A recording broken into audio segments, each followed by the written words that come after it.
At 7:20 on a Tuesday morning, my stepdaughter called to tell me my husband had died during the night. Then she told me he'd left everything to her. My husband was sitting 3 feet away, calmly cutting a piece of toast. I remember looking at him and thinking, well, this is going to be an interesting breakfast. Elaine Nicole said, and her voice was so flat it made the whole thing worse. My dad died last night. Frank stopped moving, not dramatically. He just held the knife over his plate and looked at me. I put one finger to my lips. Nicole kept going. He left everything to me. The house, the money, everything. You get nothing. Before I could answer, I heard Brad in the background. Her husband. He gave this little laugh and said, "Finally, you're out." That was the moment something inside me went very still. I pressed the speaker button and set my phone on the kitchen table. Nicole started talking about coming over later that afternoon to secure Dad's property. She said I should probably begin packing because there was no reason to make things harder than they needed to be. Across from me, Frank slowly put down his fork. Nicole, silence. A long one. Then Frank leaned toward the phone. "Before you clean out my house, sweetheart, could I finish my breakfast?" I heard Brad mutter something that sounded like, "What the hell?" Then the call ended. Frank stared at my phone. For maybe 5 seconds, neither one of us said anything. The coffee maker clicked behind me. Somewhere outside, one of our neighbors started a lawnmower, which felt absurdly normal. Finally, Frank said, she sounded disappointed.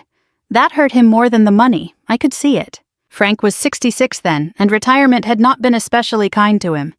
He'd sold his commercial plumbing business 3 years earlier after nearly 4 decades of climbing ladders, crawling under sinks, and coming home with bruises he didn't remember getting. Once he stopped working, the weight came on fast.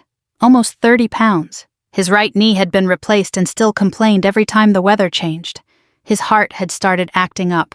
One of his medications made him dizzy if he stood too quickly.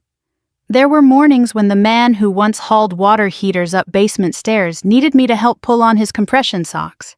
He joked about it, mostly.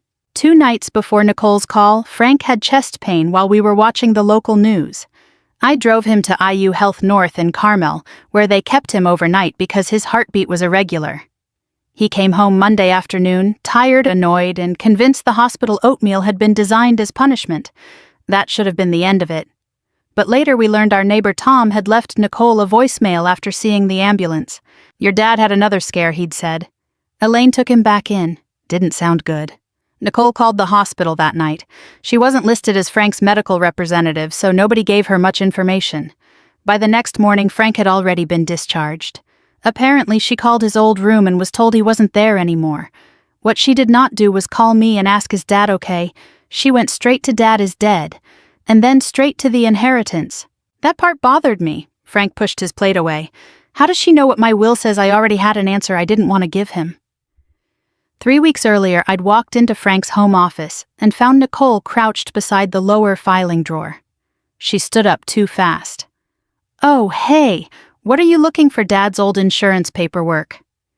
She smiled like it was nothing. I let it go.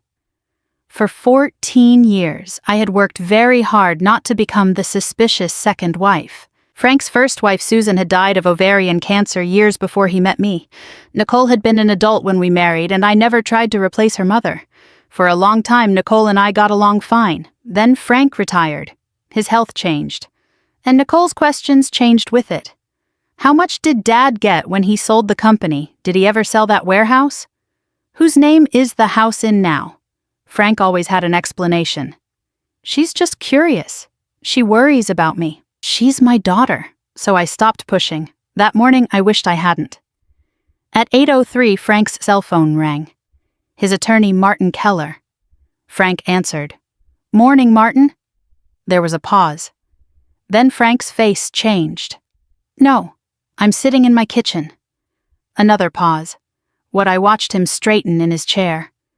Martin had received a call that morning from someone claiming Frank had died. Worse, that person had mentioned the date of a will Frank signed 12 years earlier, before he married me. Under that old will, Nicole really had inherited almost everything. When Frank hung up, he looked toward the hallway where his office was. Then at me. She wasn't grieving me. I didn't answer. He swallowed.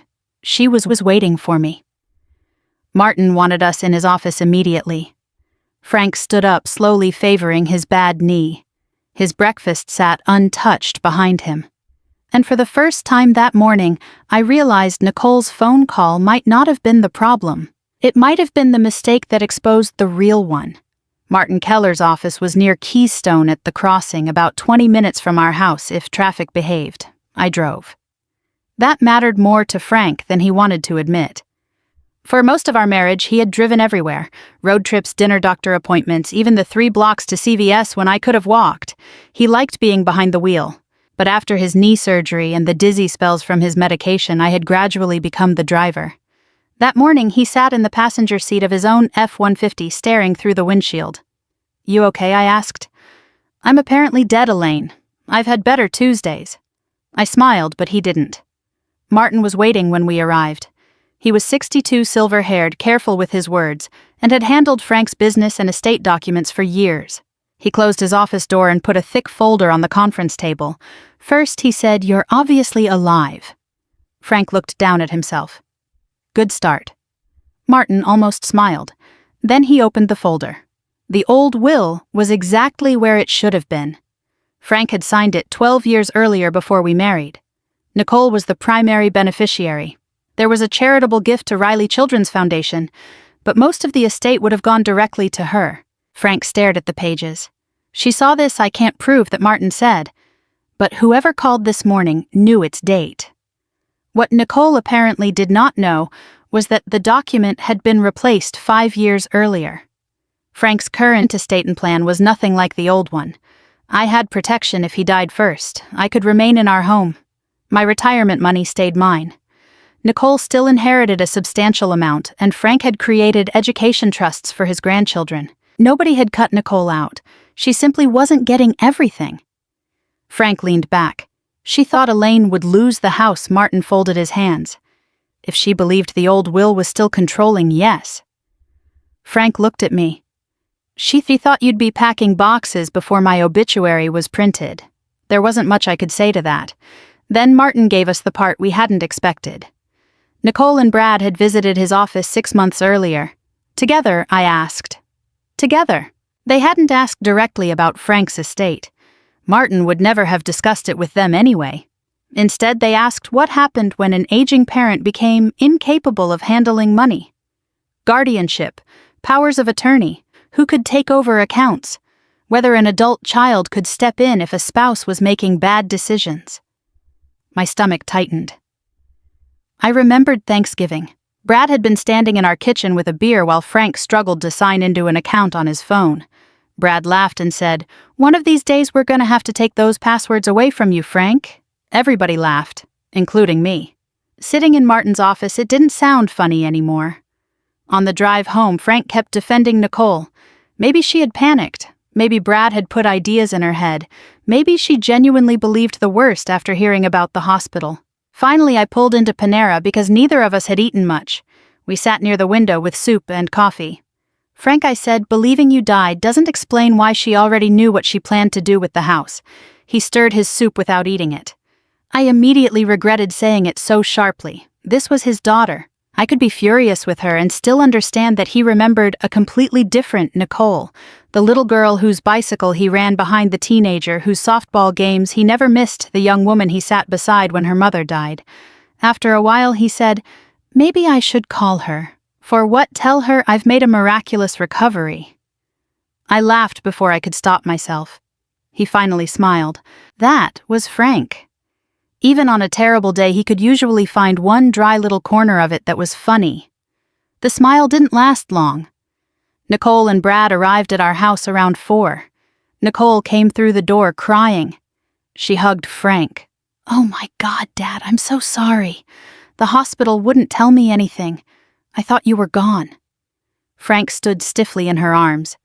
"You could have called Elaine." Nicole stepped back. "I wasn't thinking." Brad jumped in. We were scared. I almost asked which part frightened him enough to laugh about throwing me out, but I kept my mouth shut. Then the conversation shifted. Slowly at first. Brad mentioned Frank's driving. Nicole brought up the duplicate electric bill Frank had paid several months earlier. Then his medication. then the time he forgot an appointment. Finally, Nicole said, "Dad, we're worried about you." Frank's expression hardened. "About me or my money? Don't do that. I'm asking." Nicole looked at me. "That's exactly what I mean. Ever since Elaine started handling everything, I handled things because your father had knee surgery. You control who talks to him." I actually laughed. "I'm standing right here, Nicole. So is he." She ignored me. "We spoke to an attorney." Frank went quiet. About what Nicole took a breath. Guardianship. The word changed the room. Frank stared at her. "You want a judge to decide whether I can manage my own life? It's not like that." "That sounds exactly like that." Nicole reached toward him. "Dad, I already lost Mom. I'm not going to stand around while somebody else controls everything you built." There it was. 14 years of resentment compressed into one sentence. This wasn't only about money. Some part of Nicole still saw me as the woman who had stepped into a space that belonged to her mother. Maybe fear of losing Frank had turned into fear of losing what he owned. I couldn't tell anymore. They left 20 minutes later. The next morning, someone knocked on our front door. A process server stood on the porch. Frank read the first page twice before sitting down at the kitchen table. Nicole had filed. He rubbed both hands over his face.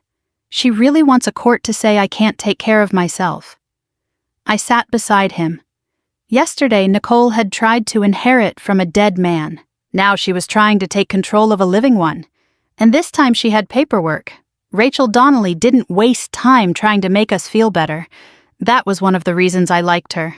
She was an elder law attorney in Indianapolis, probably in her early 50s, with reading glasses hanging from a thin chain around her neck, and the kind of calm voice that made you listen. She read Nicole's petition while Frank and I sat across from her. Then she closed the folder. "Don't dismiss this because it sounds insulting," she said. "We take it seriously, answer it carefully, and document everything." Frank shifted in his chair. "I'm not incompetent. I didn't say you were. My daughter did." Rachel nodded. "And now we show the court why she's wrong." The problem was Nicole hadn't filled her petition with obvious lies. That would have been easier. She used facts. Frank had recently been hospitalized for an irregular heartbeat. He'd had knee surgery. His medications had changed several times. He'd forgotten a cardiology appointment the previous winter. There was also the little accident at CVS. Frank had backed his truck into a shopping cart corral. Nobody was hurt. The truck got a scratch. At the time, we laughed about it. Nicole called it evidence of declining judgment. Then there was the duplicate electric bill. Frank had paid it online, forgotten, and paid it again 2 days later. At 40, that would have been called a mistake. At 66, apparently, it belonged in a court filing. Over the next couple of weeks, Rachel had us gather medical records, account statements, and anything else that documented how Frank actually lived. The worst part for him was the cognitive evaluation. I sat nearby while a clinician asked him questions that would have seemed almost insulting under any other circumstances. "What day is it? Where are we?" "Remember these words. Do this subtraction. Explain how you pay your household bills," Frank answered carefully. He did well. When we walked back to the parking lot, I expected him to be relieved. Instead, he stood beside the truck with his hand on the door and stared at the pavement. What I asked, he shook his head. When I was 45, forgetting somebody's name meant I was tired. I waited. At 66, somebody writes it down on a clipboard. That was when I understood what Nicole had really taken from him. It wasn't money, not yet. She had made him self-conscious about being old. Every stiff step, every forgotten password, every time he asked me to drive became something he wondered if other people were noticing. And I wasn't spared either. Nicole's filing suggested I had isolated Frank and influenced him into changing his estate plan. One Thursday afternoon at Kroger, I saw Susan's sister near the produce section. She spotted me. Then she suddenly became very interested in another aisle. A few days later, a woman from church asked me quietly, "How's Frank doing mentally?" I went home furious. Frank was sitting in his recliner watching an Indianapolis Colts replay. I wanted to tell him what had happened. I didn't. He already had enough weighing on him. Then Rachel found the money. Ironically, she found it because Nicole had claimed Frank's finances were becoming disorganized. Rachel went through several years of account activity. The first questionable transfers started around Frank's knee surgery. Back then, he could barely get downstairs. He was taking pain medication, going to physical therapy, and depending on everybody more than he liked. He had given Nicole temporary access to help with bills. I remembered it. At the time, it had seemed completely reasonable. Rachel spread several pages across her desk. There's roughly $187,000 here that concerns me. Frank blinked. What some of it was straightforward. Transfers, payments, money that eventually landed in accounts connected to Brad's contracting business. About $175,000 could be followed with reasonable confidence. Another $12,000 or so had moved through cash withdrawals and transactions that were much harder to explain. I pointed to those. So what happens to that part? Rachel looked at me. We may never be able to prove exactly where every dollar went. But if we know knowing and proving aren't always the same thing. I hated that sentence. Frank barely spoke. 4 years earlier, he had openly loaned Nicole and Brad $85,000 when Brad's company was struggling. That loan wasn't a secret. Frank had even joked that he was becoming the family bank. But this was different. I never gave them another $100,000, he said. Rachel tapped one document. Then we need to talk about this. She turned it toward him. There was Frank's signature at the bottom. I looked at him. He looked at me. Is that yours? Rachel asked. Frank picked up the paper. His face changed. Yes. No hesitation. No accusation of forgery. That's my signature. The document had been signed shortly after his knee surgery. It gave Nicole limited authority to handle certain financial matters while he recovered. Frank read it again, then a third time. What if I told her she could help Brad? He asked. I felt my stomach tighten. Did you? He looked at me. I don't know. That answer frightened him. I could see it immediately. A forged signature would have been simple, someone else would have been the villain, and Frank would have been the victim. But this signature was real. That night, he barely ate dinner.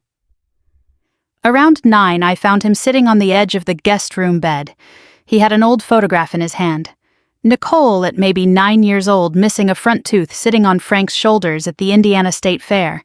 She used to think I could fix anything, he said. I sat beside him. After a while, he said, maybe she remembers something I don't. I wanted to tell him absolutely not. I couldn't. I wasn't there for every conversation between them. And for the first time since this started, I wondered whether we might be wrong about part of it. The next evening, Rachel called. I answered in the kitchen. Elaine. I finished reviewing that authorization. My hand tightened around the phone. Nicole did have authority. I closed my eyes. Then Rachel added, but not for what she did. Rachel asked us to come in the next morning. She had the authorization laid out on her conference table with yellow tabs stuck along the edges.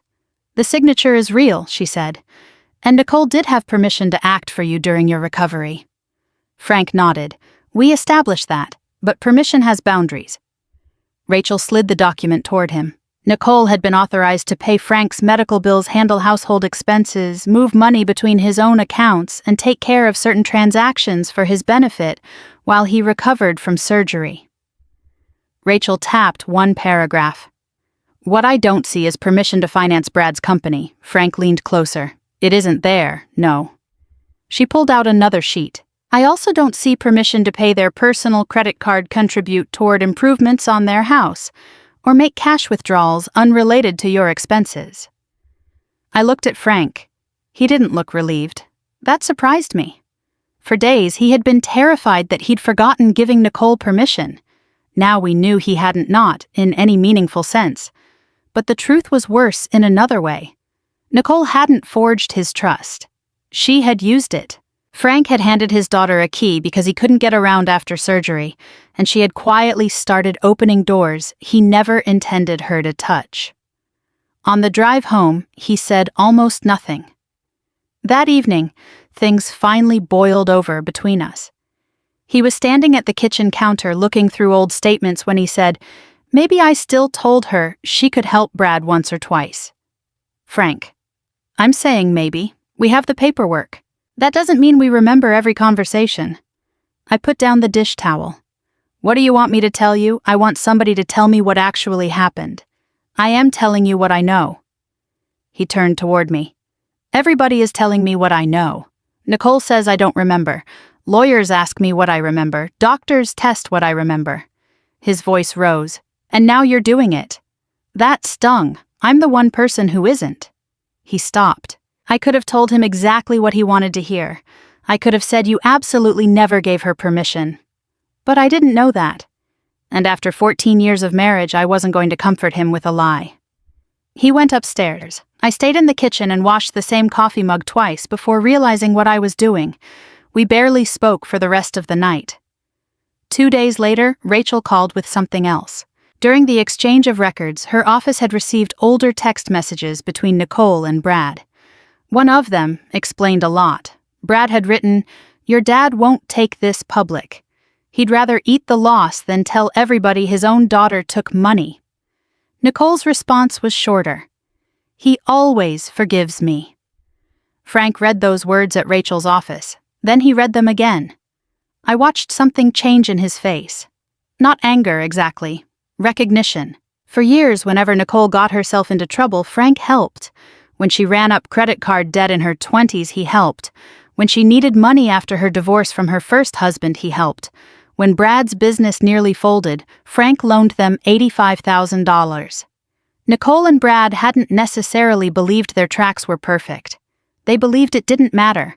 Frank would never embarrass his daughter publicly. He would swallow the loss, keep the family peace, protect Nicole from the consequences.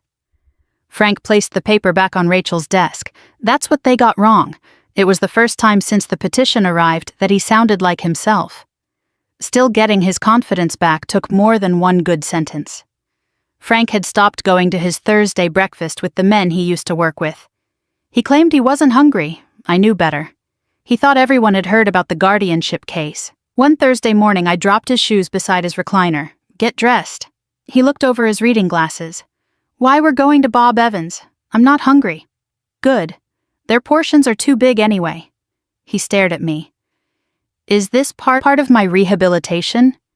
"Yes, biscuits and public exposure. That got a laugh." So we went. And you know what happened? Nothing. Nobody asked Frank what year it was. Nobody tested his memory. His old foreman complained about property taxes. Another guy argued about the Colts. Somebody spent 10 minutes explaining why his new hearing aids were supposedly ruining his life. Frank sat there drinking bad coffee and being treated like an ordinary 66-year-old man. It did more for him than I expected. After that, he made a decision about his estate. Not an angry one. Nicole wasn't completely disinherited. The grandchildren's education trusts stayed intact under an independent trustee. I remained protected in the house. Nicole would never again have authority over Frank's finances, and any eventual share she received would account for money proven to have been improperly taken. Brad received nothing. "My grandkids didn't do this," Frank said. That was all. Then Nicole's attorney sent Rachel a settlement proposal. Nicole would withdraw the guardianship petition if Frank removed me from certain financial roles, appointed Nicole to manage his affairs, and agreed not to pursue the disputed transfers. Rachel finished reading and looked across the table. "Well, she said that clears up any remaining mystery." Frank actually laughed. The guardianship hearing was set for the Hamilton County Government and Judicial Center in Noblesville. The night before, Frank laid out a new sport coat. The next morning, his fingers were stiff, so I helped with one cuff. He looked embarrassed. "I didn't mention it. She thinks getting old made me easy," he said. "What are you going to do about it?" Frank reached for his cane. "Show up." And that was exactly what Nicole wasn't expecting. Nicole was already inside the courtroom when we arrived. She had Brad beside her, and 3 relatives sitting behind them, including Susan's sister, the same woman who'd avoided me at Kroger. I understood why they were there. Nicole had spent weeks telling people the same story. Her father was declining, his second wife controlled him, and she was only trying to protect him. Then Frank walked in with his cane. not looking 20 years younger. Not pretending his knee didn't hurt. Just Frank. Nicole looked at him, then quickly looked away. Her attorney started with Frank's health, the hospitalization, the knee replacement, the medication, the missed cardiology appointment.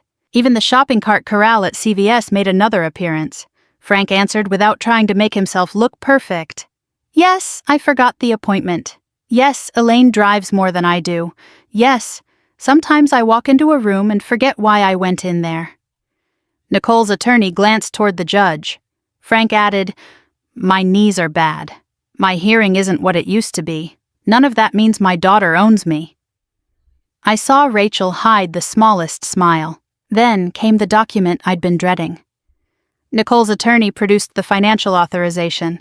He walked Frank through it carefully. "That is your signature, yes, and you voluntarily gave your daughter authority to handle financial matters, certain financial matters.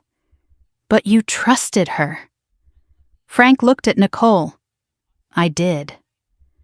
For a few minutes I felt the case sliding away from us. The paper was real. Frank had signed it. Nobody could change that. Then Rachel stood. She didn't dispute a single word. "Yes," she said. "Mr. Mercer trusted his daughter." She asked Nicole whether the authorization allowed her to pay Frank's medical expenses. Nicole said yes. Household bills? Yes. Move funds between Frank's accounts for his benefit? Yes. Then Rachel changed direction. "Where does it authorize you to transfer his money into your husband's business?" Nicole hesitated. "It gave me financial authority." "That wasn't my question." Silence. Rachel asked about payments toward Nicole and Brad's credit card. Then money connected to improvements on their house. Then the withdrawals that had nothing to do with Frank's medical care or household expenses. Nicole's attorney objected to parts of it, and the judge kept Rachel focused. That actually made the whole thing feel more serious. No dramatic speeches, just numbers and documents. Rachel didn't claim we could prove every dollar either. About $175,000 could be connected with reasonable confidence to transactions outside the purpose Frank had authorized.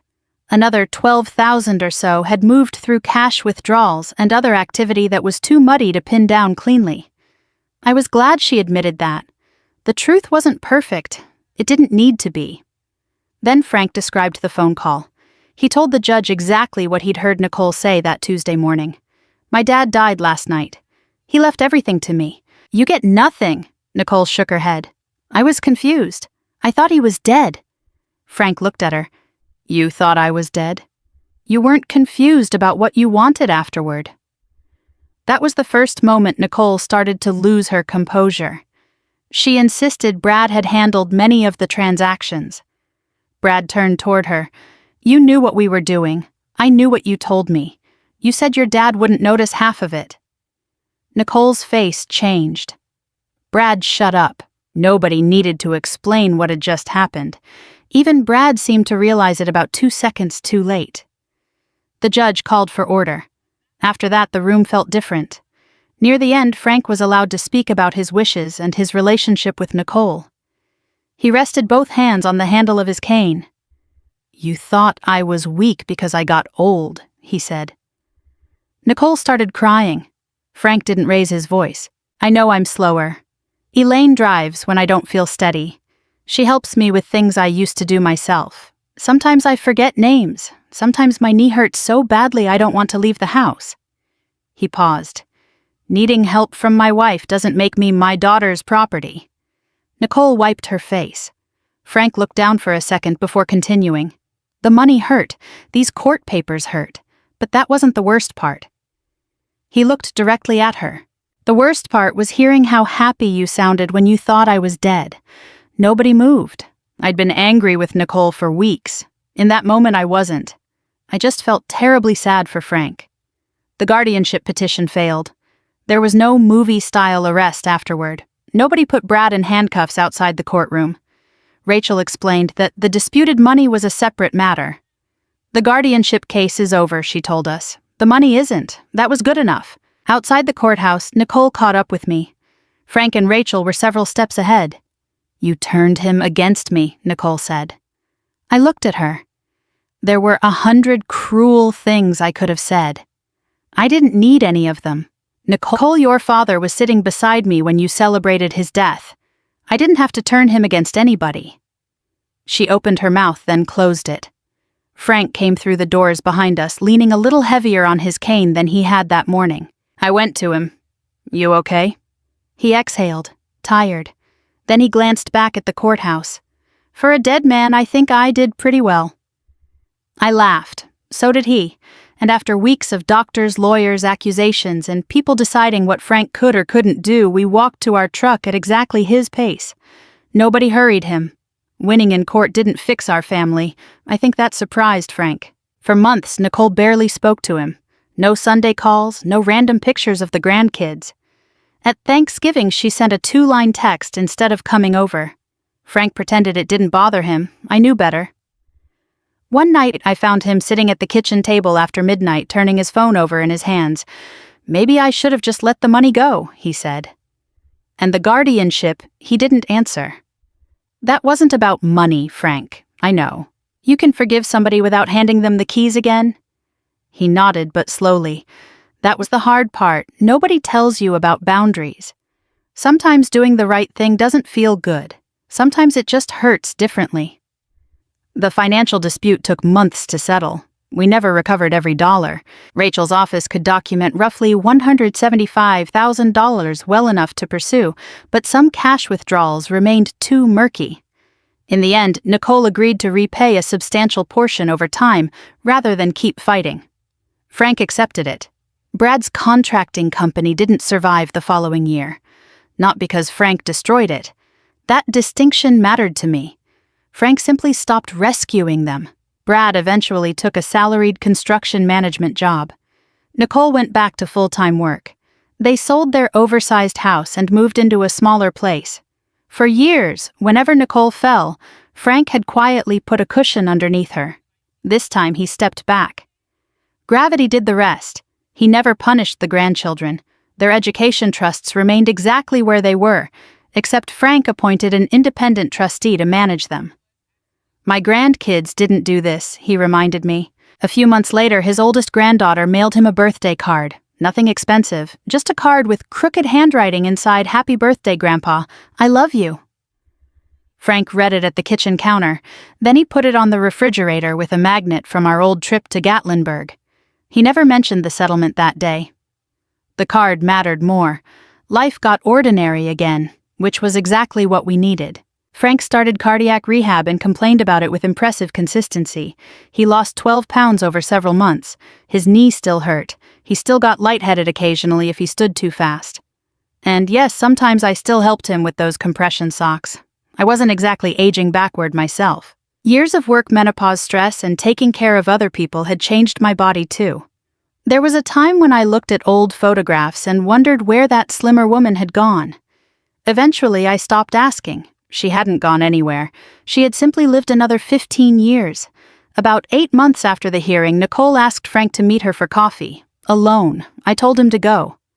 When he came home, I didn't ask questions right away. He hung his jacket up, poured himself water, and finally sat across from me. Well, she apologized. I waited. Good apology. He made a face. Started out terrible. I laughed. Nicole blamed Brad at first, then debt, stress, her fear after losing her mother, her resentment toward me. But eventually she said something honest. I started thinking of what you had as something that was already mine. Frank told me he sat there for a while before answering. Then he said, "You started inheriting me before I was gone." That was the sentence Nicole finally seemed to understand. Frank didn't restore her access to his accounts. She didn't become his power of attorney. There were no dramatic hugs and promises that everything would be the way it used to be. It couldn't be. But they started talking again. Carefully. Sometimes forgiveness is a door you open 6 inches instead of throwing it wide. That was enough. One Saturday morning, months later, Frank and I were sitting at the same kitchen table where this whole mess had started. His pill organizer was beside the napkin holder. I was drinking coffee. Frank was buttering toast. Then my phone rang. We both looked at it. Frank pointed his butter knife toward me. You answer it. Why, last time we got a call before breakfast, I found out I was dead. I smiled. Technically, I answered that call too. He thought about it, then nodded. See, memory's still good. I laughed so hard I nearly spilled my coffee. And strangely enough, that ordinary morning felt more like winning than the courthouse ever had. We were older, slower, a little heavier, a little more careful going downstairs. But we were still here, still making our own decisions, still sitting at our own table. Aging can take some speed from you. It can change your body and shake your confidence. But it doesn't give anyone, not even family, the right to take your dignity along with it. If you've ever had to set a boundary with someone you still loved, then you probably know why this was harder than it looked. Sometimes protecting yourself and loving someone have to exist at the same time. Thanks for listening.